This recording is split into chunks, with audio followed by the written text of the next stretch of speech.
Bonjour à tous et bienvenue dans Adipostrophe. Et oui, on garde ce nom parce qu'on l'aime bien. Donc Et ouais. aujourd'hui, on va parler de livres en anglais autour des aventures donc du 13e Docteur, donc interprété par Jodie Whittaker. Donc les livres sont disponibles seulement en anglais pour l'instant, pas de traduction française de prévu malheureusement. Mais on les a quand même lus ici avec l'équipe et on va vous donner un petit peu notre avis sur ces romans avec le 13e Docteur.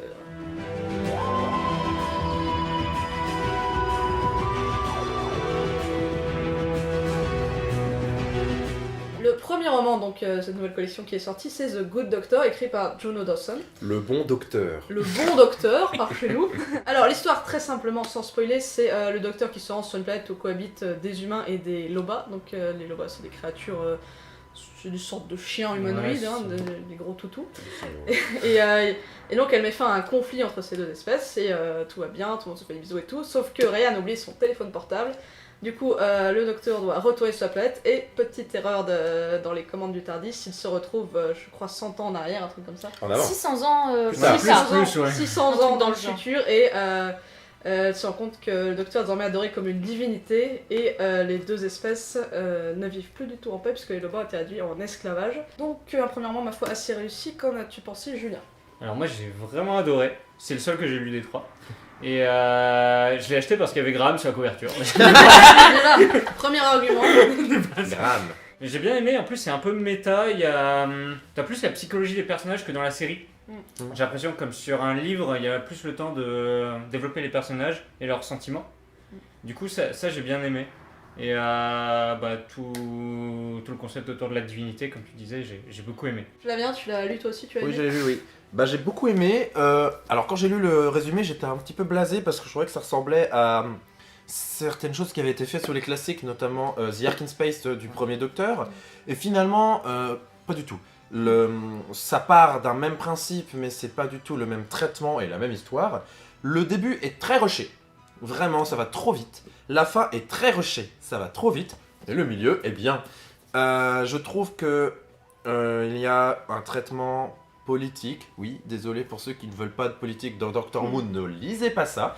Politique, il y a un message, Un message, de tolérance et tout. Quoi. oui. Enfin, Je trouve qu'il y a un traitement notamment sur le fait que le docteur a changé de genre et Oui. ce que Ah oui. ça oui, peut ah oui. influer sur elle. Mm. Il faut savoir que Juno Dawson est une personne trans et ça se voit. Elle se sert de ce livre aussi pour parler en filigrane de la transidentité. Et c'est plutôt réussi, je trouve ça pas lourd. Et finalement, il y a également une question assez forte qui est-ce que le terrorisme peut être justifié si le but qui est cherché est bon. Donc s'il y a une question qui est posée Que que la je fin trouve... justifie les moyens. Quoi. Voilà, qui est posée, c'est assez audacieux pour du Doctor Who, je trouve.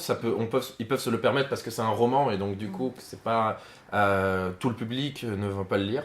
Et finalement, c'est très intéressant. Alors, Pauline, toi aussi, tu as aimé ce roman. J'ai adoré ce livre, c'est celui que j'ai préféré sur les trois, hein, je spoil pour le reste. Justement, tu disais, ça parlait de l'aspect moral qu'on peut avoir derrière, entre militants et terroristes un petit peu. Ça joue vraiment beaucoup sur la frontière manichéiste qu'il peut y avoir entre le bien et le mal. Au début, c'est très manichéen. Et en fait, petit à petit, ça découvre vraiment nos a priori par rapport à ça, et c'est vraiment intéressant. Alors vraiment, le début, j'ai trouvé très rushé, j'ai eu du mal, mais ça se justifie après parce qu'en fait, ce qu'on nous présente au début n'est pas l'histoire qu'on suit, et c'est juste de l'introduction. Mais c'est vrai qu'au début, j'ai eu du mal. Je me dis, dis donc, si c'est comme ça pendant tout le livre, vu la taille du truc, il va se passer une saison entière sur la taille du livre. Le dernier tiers renverse effectivement ce qui a été installé avant et donc du coup, c'est très bien joué. Ouais. C'est ça, c'est vraiment intelligent parce que au début, je me disais, j'étais vraiment prise dans l'histoire, je me disais c'est très intéressant, c'est vraiment bien, ça aborde des chouettes thématiques, mais je trouvais ça quand même très manichéen et ça renverse complètement la chose et c'est vraiment intéressant. Et j'aime beaucoup le rôle de Graham dans ce livre parce que sur les couvertures, il y a chacun un compagnon. C'est le seul où le compagnon mis sur la couverture a vraiment une importance en plus dans le. Et il y a vraiment un très gros accent mis sur Graham que je trouve très intéressant pour développer justement, comme tu disais, comme vous disiez, la psychologie de Graham. Donc si vous aimez Graham, franchement, faut le lire. Non, vraiment à recommander, même si je trouve quand même pour ma part que la fin est peut-être un petit peu facile, un petit peu rushée. Ouais. C'est rushé. Ouais.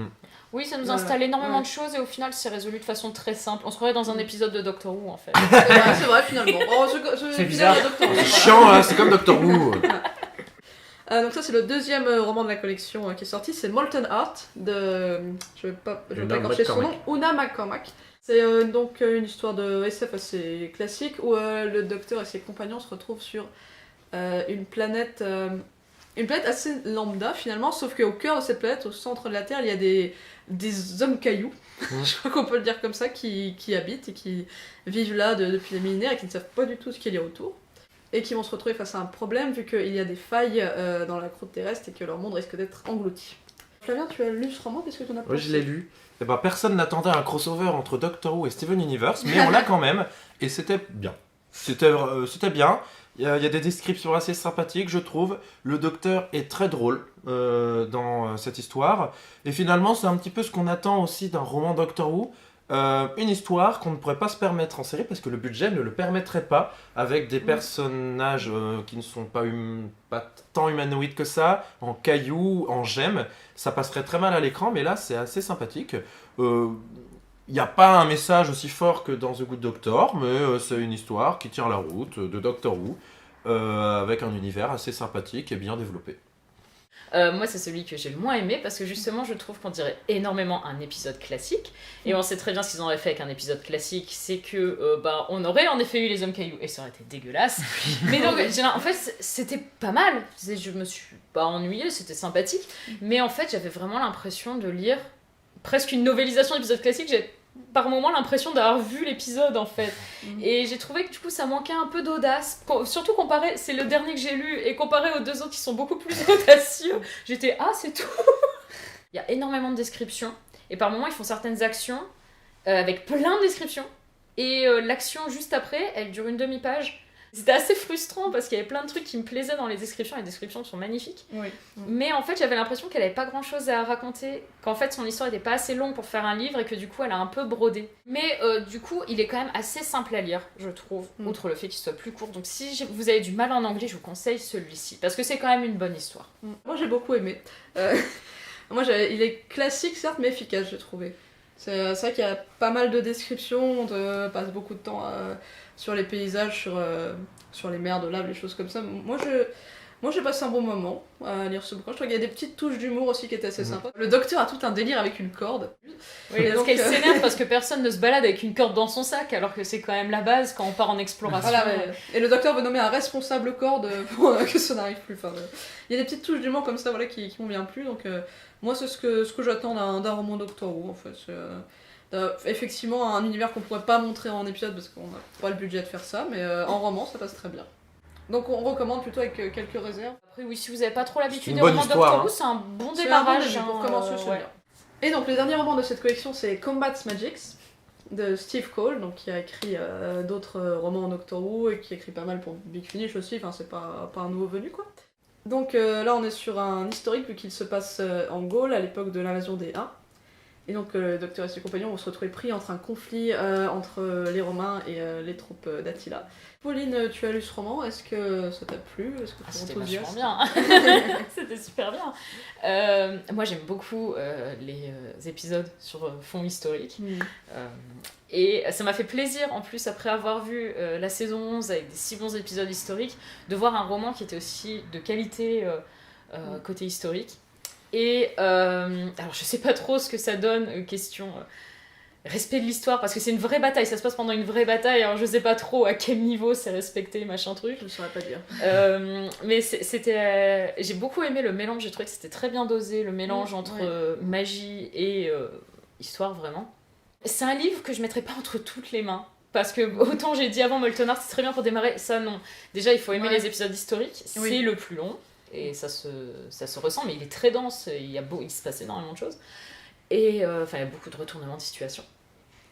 Et c'est pas forcément des termes simples, parce que du coup en plus il y a des termes historiques, enfin des termes anciens, et c'est pas forcément très abordable. Je pense qu'il faut déjà être pas mal rodé en lecture en anglais, et aimer les épisodes historiques, quoi, parce que Ouais. c'est vraiment ancré dans une période, mais c'est vraiment intéressant. Et j'ai beaucoup aimé le fait que les compagnons avaient vraiment chacun de leur côté, là, pour Oui, le bah, coup. comme dans les classiques finalement. Ouais, c'est ça. Ils sont séparés, chacun dans son. Donc il y a Ryan qui est d'un côté, Graham qui est d'un autre côté, et le docteur et Yaz qui sont encore d'un autre côté. Et c'est assez intéressant parce que du coup, comme il y a plusieurs Factions.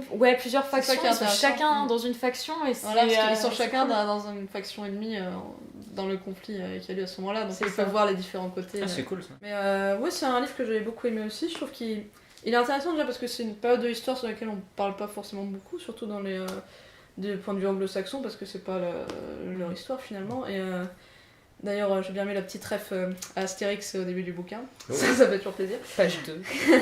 Mais c'est quand même hallucinant parce que ça parle d'un truc qui s'est passé à 200 km de chez moi. Il y a eu des dizaines de milliers de morts. J'en ai jamais entendu parler. C'est des choses dont on parle pas beaucoup finalement, donc déjà ça c'est hyper Très peu, intéressant. oui.